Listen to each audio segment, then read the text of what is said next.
Nous nous retrouvons pour la suite de notre travail sur le Horberg, de manière à découvrir le latin si vous êtes débutant ou à faire des révisions si vous avez déjà travaillé un petit peu en latin. Donc nous sommes à la Scala Tertia, la scène 3. Les personnages sont toujours Julius, Aemilia, les deux parents, et les trois enfants, Julia, Marcus et Quintus. Quintus pater venit, Quintus, notre père vient. Aemilia quintum non audit, quia Marcus plorat. Julius quintum videt, eumque interrogat. Cur Marcus plorat? Quintus respondet, Marcus plorat quia mater eum verberat. Alors, Aemilia quintum non audit, Aemilia, on voit le A de nominatif, donc c'est sujet. Aemilia non audit n'entend pas quintum quintus, quia parce que Marcus plorat, Marcus pleure. Vous vous souvenez, déplorer, implorer. Julius quintum videt, Julius videt voit, quintum quintus. Eumque interrogat. Alors on se rappelle que le que est un enclitique, c'est une petite particule dite copulative, c'est une copule qui sert à associer, à rejoindre, à réunir. Donc ça équivaut à et, elle se place après le mot qui est le premier de la proposition. Ce n'est pas forcément le mot sur lequel elle porte, parce qu'en général, que soit associe deux mots de même nature, de même fonction, comme tous les coordonnants dans les langues indo-européennes, soit associe directement deux propositions. Donc là, ce sont les deux propositions qui sont associées, c'est-à-dire en réalité les deux groupes verbaux et tous les mots qui tournent autour. Puisque dans toutes les langues indo-européennes, de la même manière, le verbe est le centre de la phrase. C'est l'élément essentiel qui organise toute la structure de la phrase. Donc dans la marge, on vous indique que eumque, c'est équivalent à et eum. Il faut bien penser à ramener la coordination avant le mot auquel que se rattache. La coordination, elle commence avant ce mot-là. Donc et interrogat eum et l'interroge. Eum, c'est la forme d'accusatif singulier, donc la forme COD, complément d'objet direct, du pronom personnel, troisième personne, il. Ici, c'est masculin, je dis il. Donc ça fait le en français, puisque vous avez peut-être fait attention ou pas au fait qu'en français, les pronoms personnels se déclinaient. Je est toujours sujet, me est toujours COD ou COI, tu est toujours sujet, te est toujours COD ou COI, ou complément d'attribution, et il est toujours sujet, le est toujours COD, et lui est toujours complément d'attribution. Donc voilà, il faut faire attention au complément d'objet indirect. Donc il faut faire attention à ces déclinaisons en français qui trouvent un équivalent en latin. Donc eum, c'est toujours une forme de COD. Donc, et l'interroge. Cur Marcus plorat. Cur, pourquoi Marcus plorat? Marcus pleure-t-il? Quintus respondet. Quintus répond. Marcus plorat quia mater eum verberat. Marcus pleure quia parce que mater, sa mère, verberat eum le corrige. Julius. Sed mais cur mater Marcum verberat. Cur, pourquoi mater, la mère, verberat Marcum corrige-t-elle Marcus? Quintus, Marcum verberat quia puer improbus est. Marcus parvam puellam pulsat. Julia, mama, pater hic est. Aemilia Julium videt. Donc, Quintus, Marcum verberat, elle corrige Marcus, quia parce que puer improbus est, c'est un enfant malhonnête, c'est un enfant sournois, vicieux, mauvais. Marcus pulsat frappe parvam puellam une petite jeune fille. Julia, maman, père, est ici. Pater hic est. Alors le hic, c'est un adverbe de lieu. La petite barre horizontale sur le i vous indique que c'est une voyelle longue. Alors, en latin, il y a chaque voyelle peut être longue ou brève. Donc, il y a des voyelles longues et des voyelles brèves. Chacune des voyelles peut être, selon les cas, longue ou brève. Donc nous ne faisons plus tellement la différence. Il y a assez peu de gens qui parlent le latin accentué, c'est-à-dire qui sont capables de marquer à l'oral cette longueur des voyelles, qui vient se surajouter à l'accent, donc c'est assez compliqué comme système. Et par contre, on est absolument obligé de faire attention à ces détails qui sont excessivement significatifs en poésie, puisque la poésie latine est construite non pas sur un système de rimes comme en français, de simples phrases cadencées avec un décompte de syllabes, mais sur un système d'alternance de voyelles longues et de voyelles brèves. Donc un système purement musical et rythmique en fait. Donc papa est ici, enfin notre père est ici, a Emilia videt voix Iulium Julius. A Emilia, tus Marcus filius improbus est. Ton fils Marcus est mauvais. Julius, fou, puer. Honte à toi, enfant. Fou, c'est comme boue, en fait, en français. Puer probus non pulsat puellam.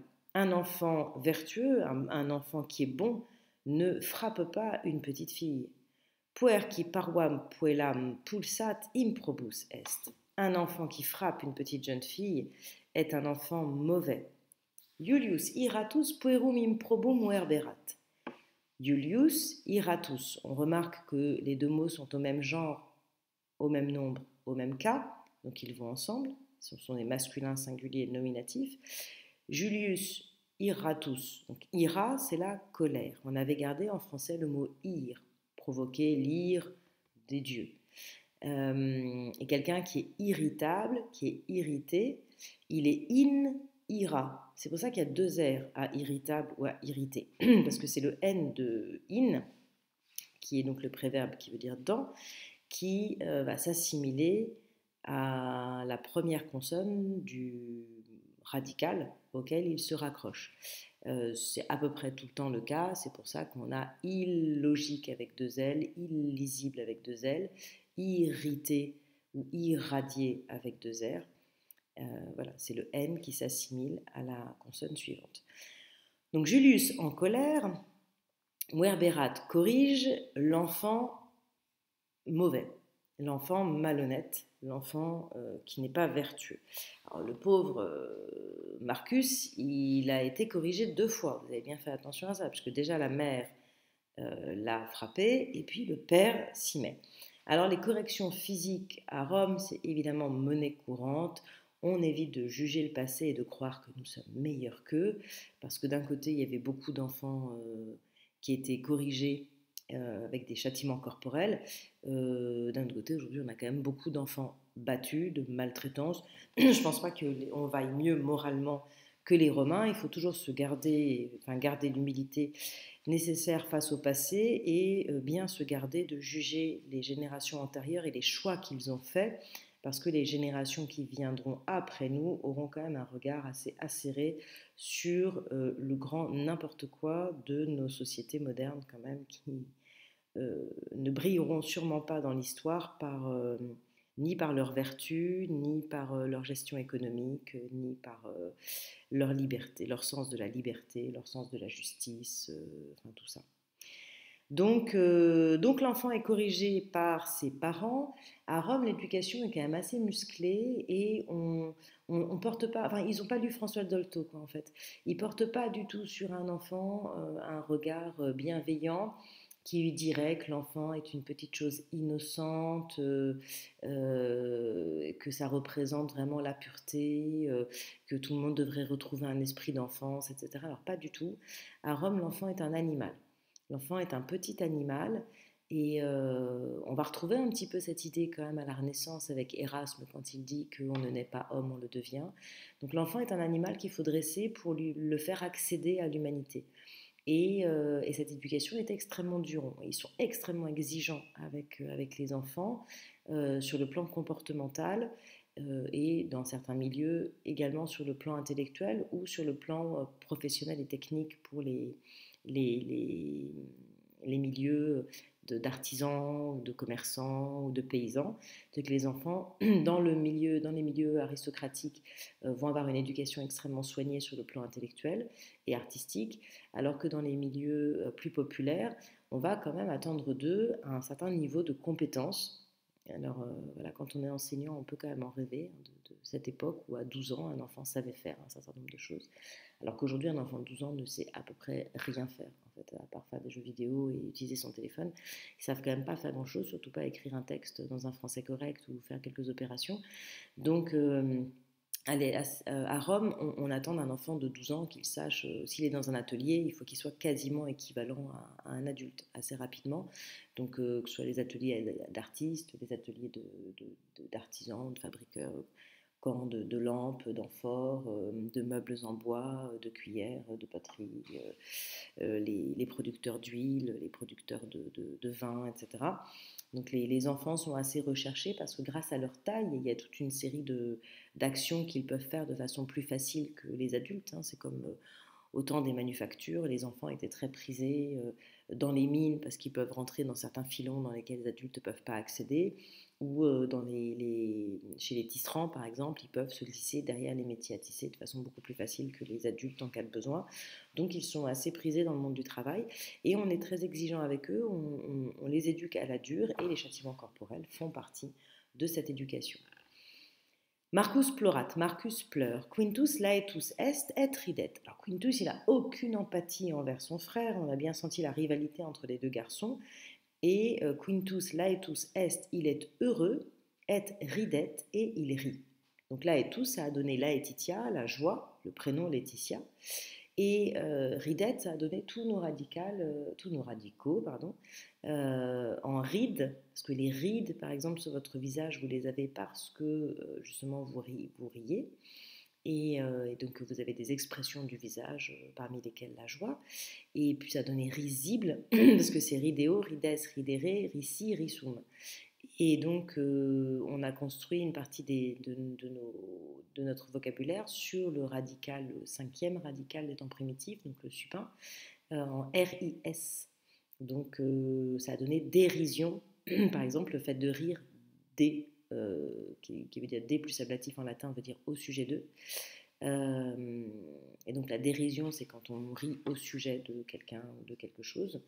Euh, et voilà, et on a aussi déridé, voilà, sur le radical ride et Paris. Julia laeta non est neque ridet. Julia n'est pas heureuse, ne se réjouit pas et ne rit pas. Neque, c'est et non. Donc ça veut dire et ne pas. Cur non laeta est Julia. Pourquoi Julia n'est-elle pas joyeuse? Non laeta est, elle n'est pas joyeuse. Quia Marcus plorat, parce que Marcus pleure. Donc elle a cette capacité d'empathie que son autre frère n'a pas. Julia est puella proba. Julia est une jeune fille vertueuse. Alors, que se passe-t-il ensuite? Puer ridet, puella plorat, quis est puer qui ridet? Puer qui ridet est Marcus. Donc vous avez compris que là, ce qu'on introduit, ce sont les relatifs et les interrogatifs. Puer ridet, le garçon rit. Puella plorat, la jeune fille pleure.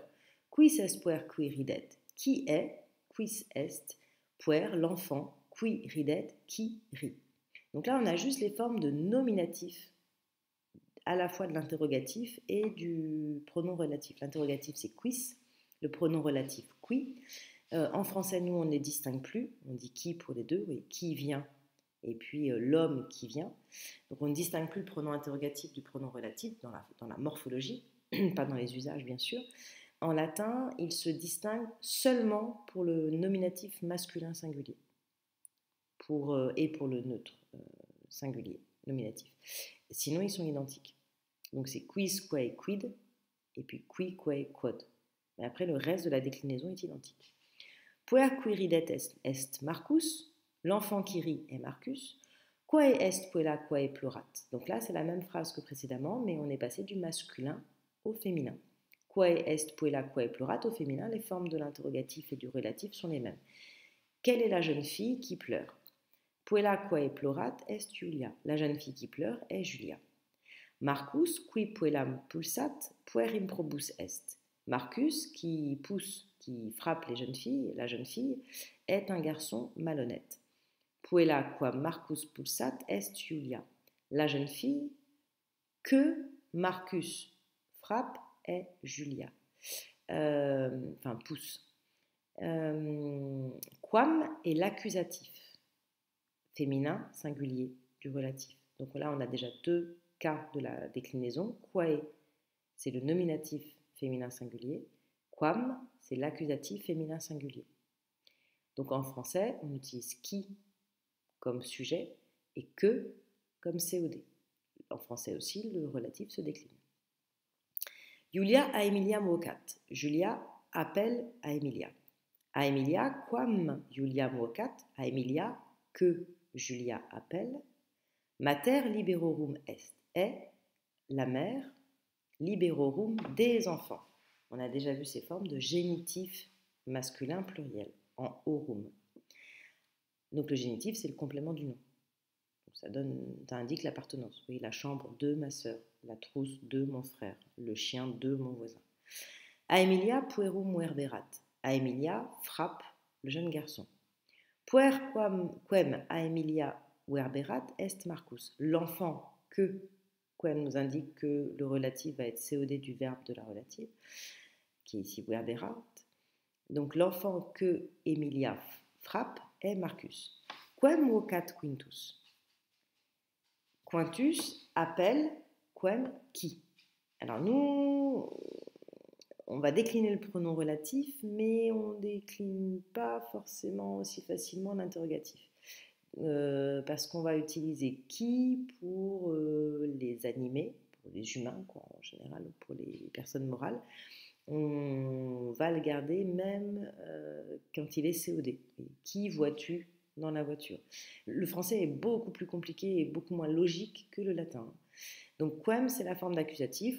L'interrogatif est COD du verbe. On met la forme d'accusatif de l'interrogatif. Donc qui appelle Quintus? Oui, nous en français, on n'a pas de manière... Enfin, il va falloir tourner la phrase autrement parce que qui appelle Quintus, c'est une phrase qui est ambiguë en français.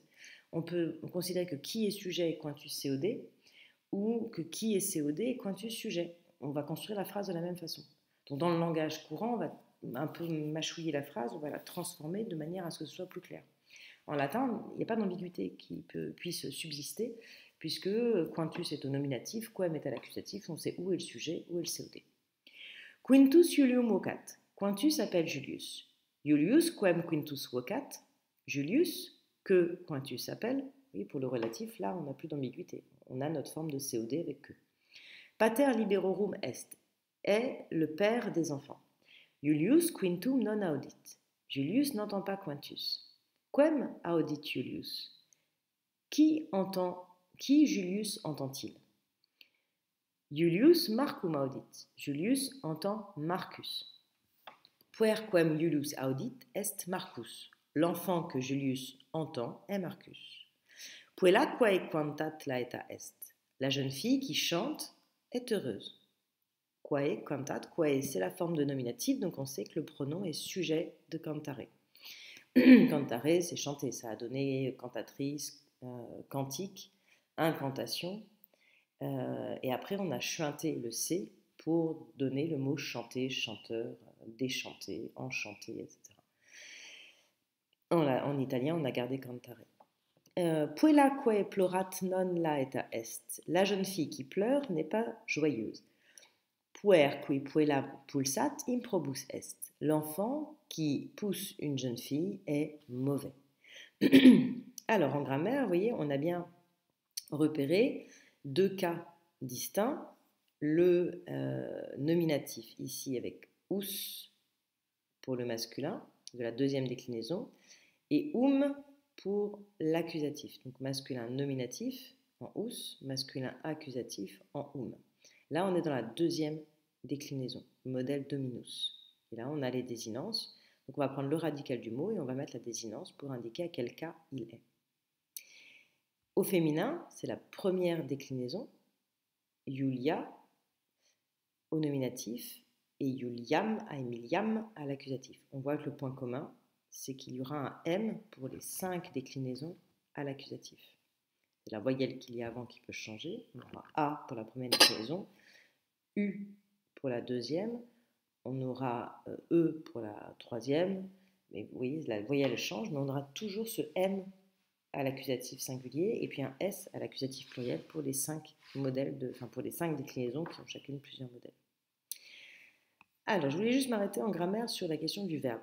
Donc là, vous avez des verbes qui sont conjugués au présent, toujours à la troisième personne du singulier, dans cet exercice-ci, et qui appartiennent à plusieurs conjugaisons différentes. Alors en latin, on a 3 conjugaisons, on a 5, pas 3, on a 5 conjugaisons, de la même manière qu'il y a 5 déclinaisons. Donc on a 5 conjugaisons différentes, ce qui est beaucoup moins en fait qu'en français, puisque la conjugaison latine est beaucoup plus simple que la conjugaison française, et c'est excessivement régulier en fait. Donc ça a l'air un peu compliqué comme système, mais en fait c'est beaucoup plus simple qu'en français, parce qu'en français vous avez 3 groupes, le premier en ER, le deuxième en IR, et puis vous avez ce troisième groupe qui regroupe en fait 70% des verbes français, et qui peut avoir plein de terminaisons possibles, avec plein de conjugaisons possibles. Pensez au verbe voir, au verbe poindre, au verbe peindre, au verbe vouloir, au verbe partir, enfin toutes ces choses-là, avec des conjugaisons qui sont quand même vraiment différentes. Donc on les met dans le même groupe, mais c'est une espèce d'immense groupe pour tout, avec plein de possibilités. En latin, c'est très simple, on a toujours les mêmes désinences, la même fin pour tous les temps, tous les verbes, sauf au parfait. Donc en fait, ça se finit à l'actif, ça finit toujours par O ou M, ST, moustis, NT. O ou M pour la première personne, S pour la deuxième, T pour la troisième, mous pour la première du pluriel, tis pour la deuxième du pluriel et NT pour la troisième du pluriel. Et c'est pour tous les temps et pour tous les verbes. C'est avant que ça se complique un peu, et puis oui, ça fonctionne, il faut regarder le verbe par la fin. Donc à la fin, il va se terminer par ce qu'on appelle la désinence de personne. Cette information, elle vous donne la personne. Vous remontez, et là, vous avez un suffixe qui vous donne le temps. Et puis après, vous remontez, vous avez le radical qui vous donne le sens du verbe. Et ce radical, il change moins qu'en français. Il change entre le présent et le parfait. Mais sinon, pour tous les temps du présent, présent, imparfait, futur, ben, il ne change pas. Donc c'est plus simple. Donc ici, vous avez remarqué qu'on avait des verbes appartenant à 3 des 5 conjugaisons. On a les verbes en A, pulsat, vocat, interrogat, verberat, plorat.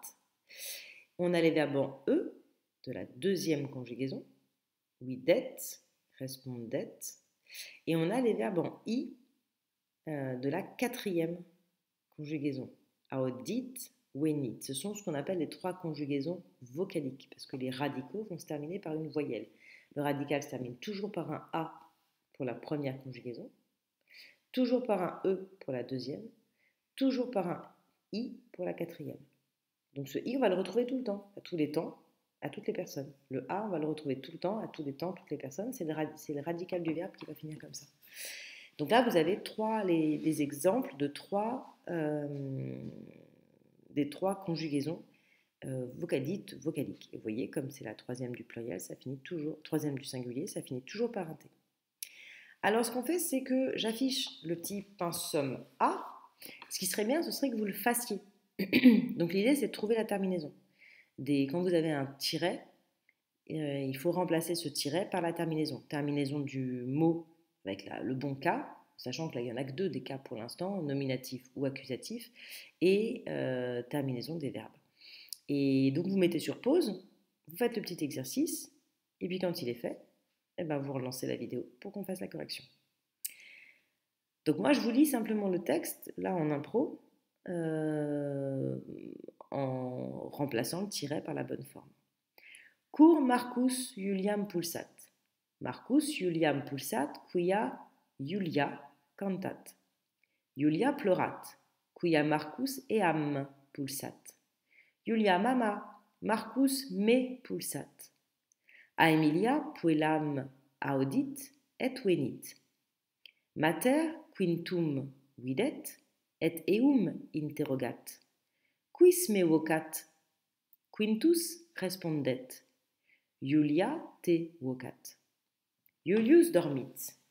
Quintus Iulium vocat. Pater Marcus ridet, quia Iuliam... Alors attendez, c'est où? Non, pardon, j'ai oublié la ponctuation. Quintus Iulium vocat. Pater Et on arrête là. Je pensais qu'il parlait en fait, mais j'avais pas vu les guillemets. Marcus ridet, quia Julius non venit. Aemilia Marcum verberat, Julius venit, quia Marcus plorat. Julius Aemiliam et quintum, Marcum et quintum et Juliam videt. Julius puer qui paruam puellam pulsat improbus est. Julius puerum improbum verberat. Quem Julius verberat. Là, on sait que c'est Julius parce que quem est déjà à l'accusatif. Donc, on sait qu'il nous faut le sujet au nominatif. Puer quem Julius verberat est Marcus. Marcus plorat. Puer qui plorat, laetus non est. Puella quae cantat, laeta est. Voilà, j'espère que vous avez bien réussi et on se retrouve pour le chapitre 4.